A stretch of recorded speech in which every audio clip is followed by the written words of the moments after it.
What is platform independent?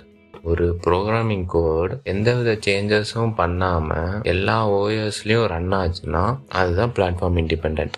இப்போது Java ஒரு platform independent லாங்குவேஜ்னு சொல்கிறதுக்கு காரணம் ஜேவிஎம். இப்போ நீங்கள் ஒரு ஜாவா கோட் ரைட் பண்ணுறீங்க, அதை கம்பைலரில் கம்பைல் பண்ணும்போது .class எக்ஸ்டென்ஷனில் ஒரு பைட் கோட் கிடைக்கும். அந்த பைட் கோடு தான் ஜேவிஎம்மில் ரன் ஆகும். இப்போ ஜேவிஎம் அதை என்ன பண்ணும்? அந்த பைட் கோடை உங்கள் ஓஎஸ்க்கு ஏற்ற மாதிரி மெஷின் இன்ஸ்ட்ரக்ஷன்ஸாக மாற்றும். அது அதுக்கப்புறம் தான் அவுட்புட் கிடைக்கும். இதில் ஜாவா கோடுக்கும் ஓஎஸ்க்கும் டைரக்ட் கனெக்ஷன் இல்லை, எல்லாமே ஜேவிஎம்மில் தான் ரன் ஆகும். இது மெயினாக எங்கே யூஸ் ஆகும்? இது மெயினாக பேங்கிங்கில் யூஸ் ஆகும். பேங்கிங்கில் என்ன பண்ணுவாங்கன்னா, டெவலப்பர்ஸ் ஜாவா கோடை அவங்க விண்டோஸ் ஓஎஸில் டெவலப் பண்ணுவாங்க, அதை பேங்கிங் சர்வர்ஸில் போடணும். பேங்கிங் சர்வர்ஸ் வந்து லினக்ஸ் ஓஎஸில் இருக்கும். அதே மாதிரி ஏடிஎம் சர்வர்ஸுக்குன்னு ஒரு ஹார்ட்வேர்ஸ் இருக்குது. இவர் டெவலப் பண்ண ஒரே கோடு தான் இந்த 3 சர்வர்ஸ்லையும் போடணும். இதனால் மெயின்டெனன்ஸ் காஸ்ட்டும் கட் ஆகுது, ரீரைட் பண்ண தேவையில்ல. Java is not truly right once run everywhere. It is actually right once